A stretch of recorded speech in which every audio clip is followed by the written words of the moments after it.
আসসালামু আলাইকুম ভিউয়ার্স, আমরা ইতিমধ্যে জেনেছি যে সার্বিয়ান কর্তৃপক্ষ দ্বারা একটি ইউক্রেনীয় বিমান চার্ট করা হয়েছিল মূলত বাংলাদেশের সামরিক বাহিনীর জন্য।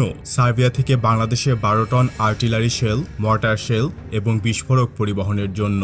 বাংলাদেশে অস্ত্রের চালানবাহী বিমান ধ্বংস নিয়ে গ্রিস আর সার্বিয়ার কূটনৈতিক টানাপোড়েন শুরু হয়েছে। বাংলাদেশে পাঠানো গোলাবারুদবাহী বিমানের কার্গোতে কি আছে তা গ্রিসকে অগ্রিম না জানানোর কারণে সার্বিয়ায় অবস্থিত গ্রিস দূতাবাস একটি অভিযোগপত্র পাঠিয়েছে।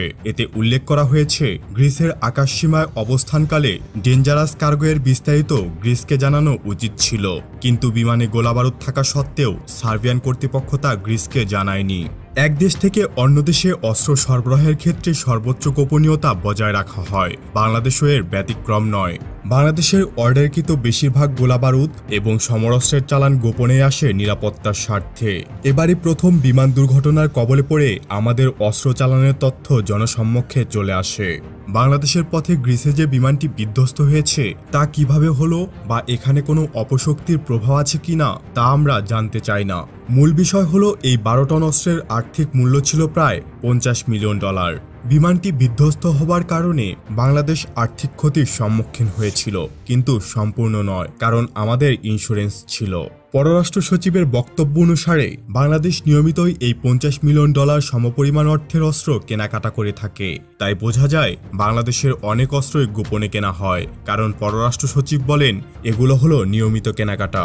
আর এখানে আরেকটি ইতিবাচক দিক হলো বাংলাদেশের জনগণ বুঝতে পেরেছে যে বাংলাদেশ সরকার গোপনে অস্ত্র ক্রয় করে থাকে এবং এটা এখন থেকে নিয়মিত ব্যাপার হয়ে গেছে। কিন্তু এখানে একটা খারাপ দিক হয়ে গেছে, বহির্বিশ্ব জেনে গেছে যে আমরা গোপনে বিশ্বের বিভিন্ন দেশ থেকে অস্ত্র কিনছি, যা আবার এখন আমাদের জন্য নিয়মিত। আমরা অস্ত্র কেনার সময় সর্বোচ্চ গোপনীয়তা রক্ষা করি, তাই এরকম হতে পারে বাংলাদেশ গোপনে MRCA যুদ্ধবিমানের জন্য আলোচনা চালাচ্ছে কিংবা চুক্তি করে ফেলেছে, এরকমটা শুনলেও অবাক হবার কিছুই নেই। তো এখন এতটুকুই, নতুন কোনো ভিডিও নিয়ে খুব দ্রুতই হাজির হব ইনশাল্লাহ। সে পর্যন্ত ভালো থাকুন, সুস্থ থাকুন, ইনফরমেটিভ বাংলার সাথেই থাকুন। দেখা হবে আবারও। আল্লাহ হাফিজ। বিভিন্ন রকমের প্রকিউরমেন্ট আমরা বিভিন্ন দেশ থেকে করে থাকি, তো সুতরাং সেটারই অংশ হিসেবে সার্বিয়ার থেকেও আমরা নিয়ে থাকি। রেগুলারই এরকম আসে, বাট এটা একটা অ্যাক্সিডেন্ট হয়ে গেছে। যেহেতু এটা ইন্স্যুরেন্স করা আছে, সুতরাং উই আর কাভার্ড।